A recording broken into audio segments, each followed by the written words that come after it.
हर हर गंगे दोस्तों, हर हर महादेव। कैसे हैं आप? उम्मीद करते हैं आप लोग स्वस्थ होंगे, मस्त होंगे और अपनी अपनी जिंदगी में खुश होंगे। तो दोस्तों आपका स्वागत है एक नई वीडियो में, एक ताजा अपडेट के साथ। दोस्तों अभी दोस्तों क्या है, हमारा जो महाकुंभ का मेला है वो समाप्त हो चुका है, यानी कि उसके सफलतापूर्वक समाप्त हो चुका है। और यहाँ पे अब तक 66.3 करोड़ श्रद्धालु स्नान करके जा चुके हैं। यानी कि हमारे देश की आबादी 135 करोड़ लगभग आबादी में से 66.3 करोड़ श्रद्धालु स्नान करके जा चुके हैं। यानी कि संगम में पुण्य प्राप्त करके जा चुके हैं, संगम में मोक्ष धाम की प्राप्त करके जा चुके हैं। यानी कि यहाँ पर स्नान करके बहुत सारे पुण्यों को कमा कर जा चुके हैं। अभी भी यहाँ पर हमारे देश में लगभग बहुत सारे ऐसे सनातन रह गए हैं, बहुत सारे लोग श्रद्धालु ऐसे लोग रह गए हैं जो ऐसा सोच रहे थे कि हम यहाँ पे भीड़ घटेगी, उसके बाद जाएंगे, महाशिवरात्रि के बाद जाएंगे। क्योंकि दोस्तों कहीं ना कहीं लोगों के मन में डर बना हुआ था कि जो दो घटनाएं हुई थी, एक तो दिल्ली में हुई थी और यहाँ पे कुंभ के मेले में भी हुई थी, जिसमें बहुत सारे श्रद्धालु मारे गए थे और बहुत सारी दिक्कतें हुई थी। तो उनके मन में ऐसा डर बना हुआ था कि हम जब भीड़ घटेगी तभी जाएंगे। तो अभी भी यहाँ पे बहुत सारे ऐसे श्रद्धालु रह गए हैं जिन्होंने उनके मन में यही चल रहा है कि हम भी काश यहाँ पे संगम में डुबकी लगाएं और हम भी यहाँ पे अपने पुण्यों को प्राप्त करें। क्योंकि हमारे जीवन में दोस्तों जो भी हमें मिलता है वो सारे पुण्यों के जरिए मिलता है। क्योंकि दोस्तों आपने ये सुना होगा कि कहीं कोई काम गलत कर रहा है तब भी उसे पैसा मिल रहा है, यानी कि उसे अच्छे फल मिल रहा है, हर एक चीज़ अच्छी चीज़ें मिल रही है। हम लोग भगवान से या ईश्वर से कहते हैं कि भाई इसको तो बहुत मान लो सब कुछ गलत कर रहा है तब भी इसको फल मिल रहा है और हमें नहीं मिल रहा है। तो वो सारी चीज़ें पुण्यों के जरिए होती है। जब तक उसके पुण्य उसके साथ हैं तब तक चाहे वो कितना भी बुरा कर ले, जब तक पुण्य खत्म नहीं होंगे तब तक उसका कुछ भी नहीं होगा। उसे हमें हर एक वो चीज़ मिलती रहेगी, धन दौलत सारी चीज़ें मिलती रहेंगी, जो भी इस संसार का सौंदर्य है, जो भी चीज़ें हैं वो सारी चीज़ें मिलती रहेंगी। तो यहाँ पे इसीलिए आप समझ सकते हो कि यहाँ पर इतने ज़्यादा तादाद में श्रद्धालु अपने पुण्य प्राप्त करने के लिए आए। ऐसे ही नहीं यहाँ पे इतने ज़्यादा लोग यहाँ पे आए हैं, कुछ ना कुछ तो महत्व है। क्योंकि दोस्तों आपको पता ही है यहाँ पे समुद्र मंथन हुआ था, यहाँ पे भगवान शिव शंकर ने समुद्र में से जहर को पिया था, यहीं पर वो अमृत की बूंदें की बौछार हुई थी, जिससे कि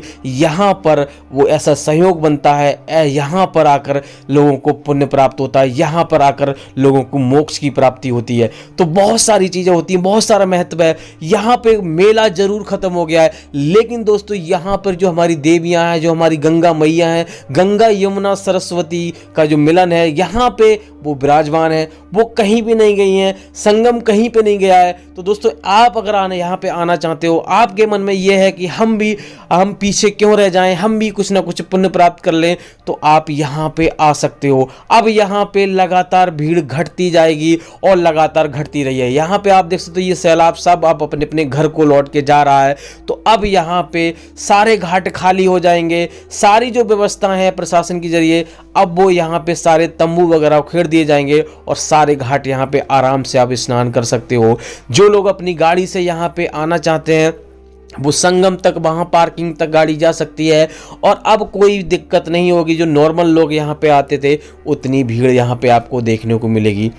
लेकिन दोस्तों यहाँ पे लास्ट दिन ये बहुत ज़्यादा, यानी कि बहुत ही ज़्यादा मधुर था, बहुत ही ज़्यादा अच्छा संयोग था। क्योंकि यहाँ पे मुख्यमंत्री जी योगी जी ने यहाँ पे और बड़े बड़े वीआईपी लोगों ने हेलीकॉप्टरों से बरसात करी थी फूलों की और मुआवजा किया था कि एक बहुत बड़े कुंभ के मेले का, बहुत बड़े एक संगम का, एक संयोग का एक समापन हुआ है। तो बहुत अच्छा रहा, यहाँ पे सारी व्यवस्थाएं अच्छी रही, पुलिस प्रशासन का सब कुछ सहयोग रहा और बहुत अच्छी तरीके से सारी व्यवस्थाएं रही। यहाँ पे ऐसा कुछ भी यहाँ पे खला नहीं। आप समझ सकते हो इतनी ज़्यादा जनसंख्या, इतनी ज़्यादा श्रद्धालुओं को संभालना एक बहुत बड़ा काम होता है, बहुत बड़ा पुण्य का काम होता है। तो पुलिस वाले भैया और जो भी प्रशासन है उन्होंने भी बहुत सारा पुण्य प्राप्त किया। क्योंकि दोस्तों अगर वो नहीं होते तो शायद यहाँ पे बहुत सारा नुकसान लोगों को हो जाता है, यहाँ पे सेफ्टी से नहीं रह पाते। तो ये भी सारी चीज़ें होती हैं। सब लोग यहाँ पे पुण्य प्राप्त करने के लिए आए और यहाँ पे लोगों ने बहुत,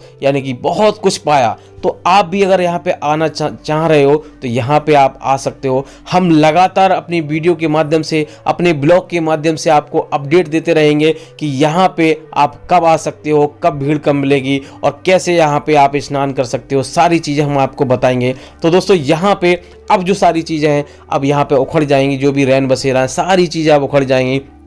अब बस यहाँ पे आप आ सकते हो, बिल्कुल भीड़ यहाँ पे नहीं रहेगी। 1-2 दिन के बाद यहाँ पे बिल्कुल सन्नाटा पसर जाएगा, जैसे नॉर्मल यहाँ पे प्रयागराज था वैसा हो जाएगा। आप यहाँ पे समझ सकते हो कि प्रयागराज की जनता ने भी बहुत कुछ सहा है, क्योंकि दोस्तों 45 दिन तक ये मेला चला। 45 दिन तक यहाँ पर श्रद्धालुओं की भीड़ लगातार बढ़ती गई, कभी घट जाती कभी बढ़ जाती, यानी कि 1 करोड़ से तो ऊपर लगातार ही रही। तो आप समझ सकते हो यहाँ के जो लोग कितना ज़्यादा परेशान रहे होंगे, लेकिन उन्होंने यानी कि आप सभी को अतिथि के रूप में स्वीकार किया। आपको कभी भी दुख पहुंचाने की कोशिश नहीं की, आप एक उनके लिए अतिथि के समान रहे। तो आप सभी ने यहाँ पे पुण्य प्राप्त किया और उनको भी इसके जरिए उनको भी कुछ ना कुछ पुण्य मिल गया। अगर आप भी यहाँ पे स्नान करना सोच रहे हैं, आप भी अपने परिवार के साथ आना सोच रहे हैं कि भीड़ के बाद आएंगे, तो यहाँ पे आप जरूर आइए। क्योंकि दोस्तों यहाँ पे ऐसा बोलते हैं कि देवियों, जब तीनों देवियों का गंगा जल यानी कि लेके जाते हैं और अपने घर में हम छिड़काव करते हैं तो नकारात्मक शक्तियां दूर रहती हैं।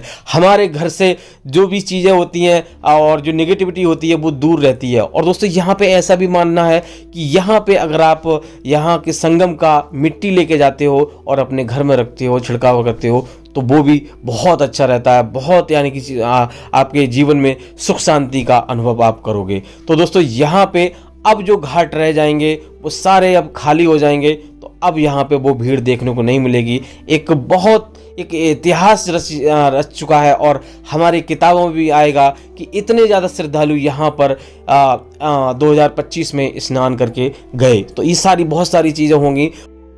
और दोस्तों आपको बता दें यहाँ पे लगभग 30,000 से ज़्यादा श्रद्धालु खोए हुए श्रद्धालुओं को यहाँ पे पुलिस कर्मियों के जरिए और CRP RPF के जरिए, पूरी प्रशासन के जरिए लोगों को, बिछड़े हुए लोगों से मिलाया गया। यहाँ पे दोस्तों आपको पता ही है कुंभ के मेले में लोग खो जाते हैं और बिछड़ जाते हैं, मिल जाते हैं।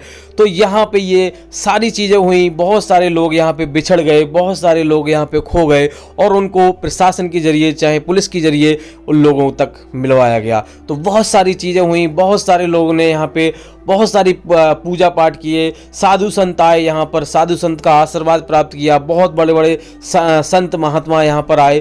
तो बहुत सारी चीज़ें हुई यहाँ पर, किसी का जीवन भी संवर गया। आपने सुना होगा मोनालिसा यहाँ पे बायल हो गई। तो बहुत सारी चीज़ें होती हैं, यहाँ पे आकर बहुत सारे लोगों का जीवन संवर जाता है। ऐसा बोलते हैं संगम में स्नान करने से बहुत सारे पाप हमारे धुल जाते हैं। कोई लोग बोलते हैं भाई पाप नहीं धुलते हैं, पाप यहाँ पे कभी भी नहीं धुलते हैं, लेकिन हाँ ये मैं भी मानता हूँ कि पाप पूर्णता नहीं धुलते हैं। लेकिन दोस्तों आपने ये सुना होगा कि मिठाई खाने से कभी भी हमारी जो मिर्च हमें लगती है वो कभी भी नहीं वो घटती है। लेकिन दोस्तों मिठाई खाने से क्या होता है, हमारी सहन शक्ति बढ़ जाती है। उसी तरह से हमारा संगम में स्नान करने से, गंगा मैया का दर्शन करने से यहाँ पर हमारी सहन शक्ति है, पापों को यानी कि जो हमें दंड मिलता है वो शक्ति हमारे अंदर बढ़ जाती है, जिससे कि हमारे पास जो भी परेशानियाँ आती हैं हम उनको सरलता पूर्वक अपने जीवन में यानी कि गुजार जाते हैं। हमें ज़्यादा कोई दिक्कत बड़ी नहीं होती है। तो ऐसे ही नहीं कहते हैं दोस्तों कि हमें पुण्य प्राप्त करना चाहिए, हमें पूजा पाठ करना चाहिए। तो दोस्तों पूजा पाठ करने से आपको जो दंड मिलने वाला है वो कभी भी खत्म नहीं होगा। दंड तो आपको मिलेगा चाहे आप कुछ भी कर लीजिए, क्योंकि दोस्तों जो आपने पाप किया है वो तो आपको तो भोगना ही पड़ेगा। क्योंकि दोस्तों ऐसा मानते हैं जो हमारे कर्म के देवता हैं, शनिदेव भगवान हैं, वो हर किसी को दंड देते हैं। किसके अनुसार दंड देते हैं? उसके कर्मों के अनुसार। क्योंकि दोस्तों यहाँ पे तो देवी देवता भी नहीं बचे, तो आप एक तो मनुष्य हो तो आपको दंड तो मिलेगा, लेकिन आपके अंदर वो सहन शक्ति बढ़ जाएगी। यानी कि आपने अगर पुण्य प्राप्त किए हैं तो आपके अंदर वो सहन शक्ति बढ़ जाएगी। आराम से उन सारे कष्टों को झेल जाओगे, आराम से आप पार कर जाओगे, कभी कभी भी आप घबराओगे नहीं, कभी भी आपके पैर लड़खड़ाएंगे नहीं। तो ये सारी चीज़ें होती हैं, बहुत सारी चीज़ें ऐसी होती हैं, इस वजह से यहाँ पे लोग इतनी ज़्यादा श्रद्धा में, यानी कि इतनी ज़्यादा तादाद में यहाँ पे लोग आए। तो आप यही यूं ही कोई मान लो 1,000 या 10-15 हज़ार या फिर 1 लाख या 10-20 लाख लोग आते तो आप एक बार को कह भी सकते कि यहाँ पर कुछ भी नहीं है। लेकिन दोस्तों आप ये चीज़ को मानना ही होगा कि यहाँ पर स्नान करने से पुण्य की प्राप्ति होती है और यहाँ पे हमारे जीवन में खुशियाँ आती हैं।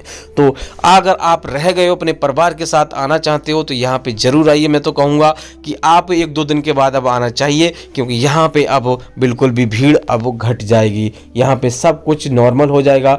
यहाँ पे आप देख लो, ये जो हम आपको दिखा रहे हैं, जो सामने नावें चल रही हैं, ये VIP एरिया है। यहाँ पर ही जो अनिल अंबानी, अडानी वगैरह जो भी बड़े बड़े और योगी जी और मान लो हमारे प्रधानमंत्री जी, सारे लोग यहीं पे स्नान करते हैं। तो ये VIP एरिया है। बाकी दोस्तों यहाँ पे इतना सारा गंदा पानी, यानी कि जो लोगों ने स्नान किया तो यहाँ पे मिट्टी ऊपर आ गई और बहुत सारे लोगों ने पूजा पाठ किया, तो यहाँ पे आप देख सकते हो इतना सारा ये चीज़ें हो गई थी। लेकिन दोस्तों बहता हुआ पानी कभी भी गंदा नहीं होता है। तो हमारा जो सारी चीज़ें हैं वो पवित्र हैं और हमारा जो जल है वो भी पवित्र है। तो दोस्तों बात करते हैं दोस्तों, यहाँ पे आप कब आ सकते हो? अब 3-4 दिन के बाद अब यहाँ पे आ सकते हो, कोई भी दिक्कत आपको होगी नहीं। लगातार यहाँ पे भीड़ अब घटती ही जाएगी। हाँ, 3-4 दिन तक तो यहाँ पे थोड़ी बहुत भीड़ आपको देखने को मिलती रहेगी। बाकी दोस्तों बात करते हैं, यहाँ पे प्रयागराज के लोगों ने भी बहुत सारा पुण्य प्राप्त किया, क्योंकि दोस्तों उन्होंने यहाँ पे 45 दिन तक लगातार बहुत सारे लोगों ने भंडारे चलाए। बहुत सारे लोगों जिनके पास पैसा ज़्यादा नहीं था, समर्थ नहीं, तो उन्होंने खिचड़ी बांटी, कोई तहेरी बांटी, कोई कुछ भी बांटा। यानी कि जिनके पास बहुत ही कम पैसे थे उन्होंने चाय की व्यवस्था की। तो यहाँ पे लगातार 45 दिन तक उन्होंने भंडारे चलाए और बहुत सारी सेवाएं की। तो उन्होंने भी बहुत सारा पुण्य प्राप्त किया। आप समझ सकते हो कि जितना हम पुण्य प्राप्त करते हैं स्नान करके, उतना ही पुण्य हमें दान करके मिलता है। तो बहुत सारा यहाँ पे भंडारा चलाकर, यहाँ पे अडानी हो गए, चाहे अनिल अंबानी हो गए, सभी बड़े बड़े लोगों ने भंडारे चलाए और लगातार वो सारी व्यवस्थाएं की जो होनी चाहिए। कोई भी भूखा ना रहे, कोई भी प्यासा ना रहे, तो वो सारी चीज़ें यहाँ पे अवेलेबल थी और बहुत ही अच्छा, मैं कहूँगा बहुत ही अच्छा यहाँ पर सारी व्यवस्थाएं प्रशासन के जरिए और यहाँ के लोगों के जरिए, और बहुत ही ज़्यादा प्यारे यहाँ के लोग, हर एक व्यवस्था यहाँ पे मौजूद रही। और अभी मैं बात कहूँ कि यहाँ पे दोस्तों ऐसा बोलते हैं कि यहाँ पर हमने ये भी बताया कि यहाँ पे कुछ ऐसे भी लोग आए जिन्होंने लोगों को बहुत सारा सामान चोरी किया, बहुत सारी चीज़ें की। यहाँ पे बाइक वाले और बोट वालों ने बहुत सारा पैसा यहाँ पर लोगों से लूटा। तो लेकिन दोस्तों मैंने शुरू में ही बताया, जो लोग पुण्य प्राप्त करेंगे उन्हें पुण्य, यानी कि उन्हें वही चीज़ें उनके जीवन में आएंगी, और जो पाप इकट्ठा करेंगे उन्हें उसका दंड जरूर यहाँ पे मिलेगा। तो आपको ये नहीं सोचना चाहिए कि हमारे साथ अगर किसी ने गलत किया है तो वो भोगेगा। आपको नहीं भोगना है। आप जो पुण्य प्राप्त किए हैं आपको वो मिलेगा। आपको कुछ भी नहीं सोचना है। आपको उस ईश्वर पे छोड़ देना चाहिए, गंगा मैया पे छोड़ देना चाहिए, हर हर महादेव पे छोड़ देना चाहिए। आपके साथ अच्छा ही होगा। आप कभी भी आपने पुण्य प्राप्त किया है तो आपको फल इस जीवन में ही मिल जाएगा। ऐसा बोलते हैं कि पहले तो बोलते थे कि अगले जन्म में आपको मिलेगा, लेकिन अब ऐसा नहीं हो रहा है दोस्तों, ऐसा नहीं होता। अब तो सिर्फ इसी जीवन में हमारे जो भी पाप पुण्य है सारी चीज़ें हमारे सामने आ जाती हैं। तो अगर आप यहाँ पे रह गए हो दोस्तों, पुण्य प्राप्त करना चाहते हो, आप भी सारी चीज़ें वो करना चाहते हो, ऐसा नहीं है कि महत्व खत्म हो गया है। हाँ, महत्व उतना तो नहीं रहता। कोई मान लो महाशिवरात्रि पे वो चीज़ें होती हैं तो वो सारा ज़्यादा रहता है, लेकिन दोस्तों माँ कभी भी हमारे लिए, जो हमारी गंगा मैया है, आप समझ सकते हो, माँ चाहे कुछ भी हो जाए अपने बच्चे को प्यार उतना ही देगी और कोई भी कम बड़ नहीं होता। तो आपको सारी चीज़ें वही मिलेंगी, पुण्य आपको उतना ही मिलेगा, सब कुछ आपको उतना ही मिलेगा। अगर आप स्नान करना आना चाहते हैं तो यहाँ पे ज़रूर आइए, मैं तो कहूँगा, और यहाँ पे एक बार अपने पुण्य प्राप्त जरूर कीजिए। फिलहाल दोस्तों इसी मंगल कामना के साथ आपके जीवन में हमेशा खुशियां आए, आप हमेशा अच्छे अच्छे कर्मों पे चलें, आप दान पुण्य करें, आपके जीवन में कोई कठिनाई ना हो, आपकी अगर यहाँ पे आ रहे हो आपकी यात्रा मंगलमय हो। तो इसी कामना के साथ इस वाली वीडियो को यहीं रोकते हैं। उम्मीद करते हैं आपको वीडियो अच्छी लगी होगी। अच्छी लगी तो वीडियो को लाइक कर देना, चैनल पर नए चैनल को सब्सक्राइब कर देना। तो मिलते हैं ऐसी किसी और वीडियो में, तब तक के लिए हर हर महादेव, हर हर गंगे।